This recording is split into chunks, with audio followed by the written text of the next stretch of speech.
question. And since you mentioned that this phenomenon is also happening, and it's more of a hypothetical. Yeah. There is a resurgence of the right wing, especially in India.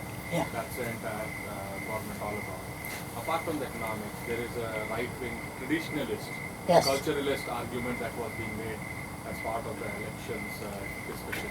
Does that run counter to the just argument that you made, that there is a resurgence also in that? And how does that play out in terms of... Oh, I agree. Very clearly the India, okay, let me just first comment on the first part and then come back to this one.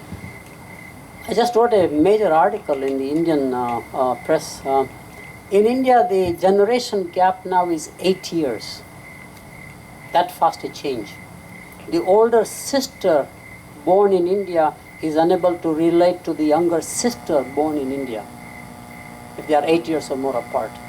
Not just the lifestyle change, but the basic value system of what a family is all about. Massive change. 8 years. What was it earlier on? Like We used to be 15, 20 years. But after the 91 reforms and more modernization, it has been a massive transformation. And there is no way one will reverse back. And it is not limited to metro. It is in all tier 2, tier 3 cities. Anybody who is into a college-educated family, by and large, which is most people go to colleges. I mean, we graduate, number of people, the transformation is taking place. I talked about this one as a call center couple, because we are famous for call center. So what's a call center couple? It's a boy meets the girl in college now, even though they live at home. They decide whom they will marry. Family is sort of co-opted into that thinking. Okay? Jagdish, I'm sorry to interrupt you, but I agree with your views, because whenever I need to talk to Ashima, she is never free. I have to send the email to her, being in the same house. And I feel very odd. I know.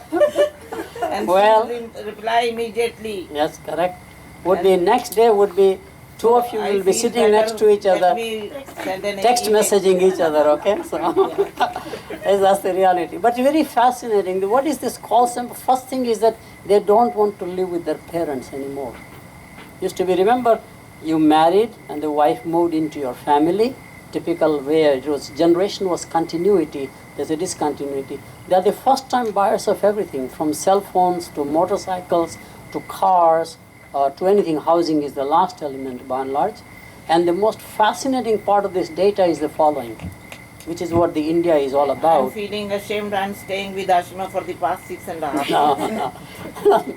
So here's what it is. You take a software engineer Bangalore, fresh graduate, earns about 6 lakhs, earns about 6-7 lakhs a year, 50,000 a year. There is a crane operator in Kutch, Mundra, earns 55,000 rupees a month, and he's in shortage. All the discretionary income is with this young kid, has no saving whatsoever. He's in debt. Cost of rent is very high, lifestyle is high. That guy is living with his wife, with the parents.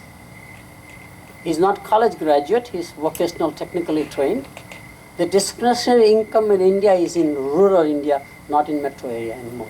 So the spending is much greater in rural India, where they are spending on things that we never imagined they would do, such as a motorcycle, jeans, everything. It's very fascinating. And they're becoming, that's the market, very interestingly. Now coming back on the other side. There's always, when you go in one direction, there's always a counter reaction by the society, because you miss the way you used to do. And I think you can create a spirit of either nationalism, which is what India is likely to happen. Whether the spirit is used in a negative way, where some leaders actually use that spirit to be on a destructive side, or do it on a positive way. That's the key difference by and large. I don't think the traditional notion, since the party BJP came from RSS thinking, that will become as radical as it used to be in the 90s, for example. I think this will be a very pragmatic government. It will balance, in fact, the extreme right is in this country. Neoconservatism destroyed this nation by going to war in Iraq unnecessarily. Everybody regrets the decision, but neoconservatives are in power at that time. With the rise of George II Bush in the 2000 election, sweeping all of South. All of South was Democratic. You know, the longest single-party rule in the world has been in state of Georgia, my state. 130 years of democratic rule, never changed. And we never questioned democracy, interestingly. So single party, multiple party makes no difference about democracy. And suddenly it changed. All South has gone basically Republican. From Texas to Georgia to Alabama to Mississippi, mind-boggling change.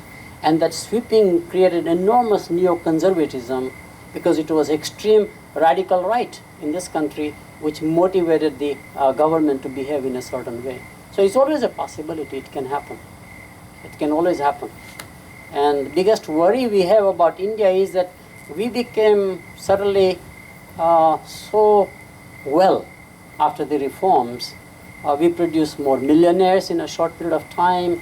It increased our confidence.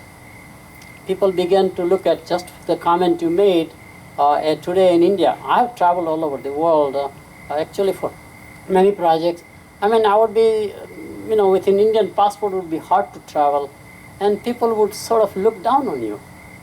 Today when I go to Germany, the bell captain who takes my luggage smiles at me and says, "Are you an Indian software engineer?" Isn't that interesting? I mean, what a change. But it creates a self-confidence, but it may border arrogance. So my biggest worry has been with India that maybe we are becoming a little more arrogant as individual people, like a neo-wealth. When you get a new wealth without proper, upbringing and education, you may be able to splurge in a way. That's the only worry I have about India, more so than the government in many ways. And you have to sense that in Bangalore, you have to sense that in Silicon Valley. I must tell you, when I come here, I feel it. I'm an outsider watching that. So we make ourselves bigger than life, okay? So and that's great, because I was just wondering, so we talked about India and what's happening there. What are you seeing amongst the Indians in the US? And it started to touch on that. Yeah. The Indian in the US will have much greater inequality among Indians. It's to be pretty homogeneous group of people. All came as primarily engineers getting a traditional salary. There was a much more bandwidth, of income was much less. Today bandwidth is absolutely massive. We have very, very well-to-do Indians here. I mean, billionaires actually, quite a few. And then we have struggling Indians at the same time, which is interesting. So to me, that disparity is getting larger in here, much more so than probably in India. That's the only observation I have made. So the question is therefore that does one Indian community support the other Indian community? I am involved in a sort of a family assistance program called Raksha. And you learn painful stories about what happens to Indian families when they are struggling in this country, women abuse in the family, children total alienation. So we even take their wife or a woman out and put it in a hidden place where she is absolutely away. I had never realized our culture would have that, but it's true in this country. And every city has that, And people who are into social work know that pretty much. It's very fascinating. The local police does not know the language, does not know the customs. So the lying that takes place by these people toward when there is a police call down is very different. It's very fascinating. So you have that dark side of the Indian life here, as you have the great side of the Indian life. We are on the one side. We don't see the other reality, but that's what you have to confront essentially. Yes. I guess just pivoting back to your question on the macro. Yes. I mean, just being in the venture private equity business, Yes. definitely feels like it's, and I'll just talk about tech because, look at tech, it feels a lot like it's 2000 or 2006 again. I mean, valuations make no sense. Correct. We are actually pulling back in terms of new investments. Yes. Leverage buyouts are happening at leverage levels that happened in 07. Right. And then if you look at it in the larger macro, I mean, just as an example in New York, real estate's 40% Yes. higher than what it was just 18 months back. Right. Per capita disposable income certainly has increased 40%. So as we look at the macro, and I can say that at least for part of the investing community, we are definitely feeling that it's getting too frothy and will burst. I'm curious because you feel that for the next 4 years there's sustainable GDP growth here. So where's the disconnect? Yeah. The disconnect is primarily we are not looking at the global investment in this country. This country usually had a great foreign out investment, right? Today this is one of the best places for foreigners to invest here. The rest of the world is not safe for your capital long-term investments. And the largest investors in this country would be very quickly the Chinese. Chinese have begun investment in an opposite way than the Japanese did. By the way, it's a repeat of the Japanese phenomenon. And I must tell you, in fact, I'm advocating that the current dilemma that the Congress and the White House are struggling can be resolved by a third front. I'm going to write a major article. I've been speaking about it. I think we don't realize what happened in the 70s restructuring. The largest debt holder of this country was Japan. And what they did was, while had an anti-Japanese campaign under Reagan administration deliberately, they allowed Japanese to buy out everything in this country. What they did was to convert a public debt into a private equity through Bank of Japan and our Federal Reserve working together. Every large group therefore got cheap money to buy out anything. If I get zero cost of capital long term, why would I not buy anything? So they bought out steel mills, for example. They bought out all consumer electronics. They bought out the watch companies, everything. I mean, these guys even bought Hawaii, and they lost money eventually, right?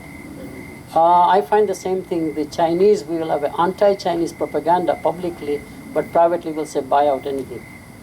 It has begun surprisingly in Chinese, where the Chinese are so wealthy. At private universities, the largest concentration of foreign students at freshman level, which is $250,000 minimum commitment for 4 years, are Chinese now. We just changed from Koreans to Chinese, largest numbers, right? And very interesting, every one of them is buying a house. Are you with me? It has begun in Bay Area, in California area. It's surprisingly, it's happening.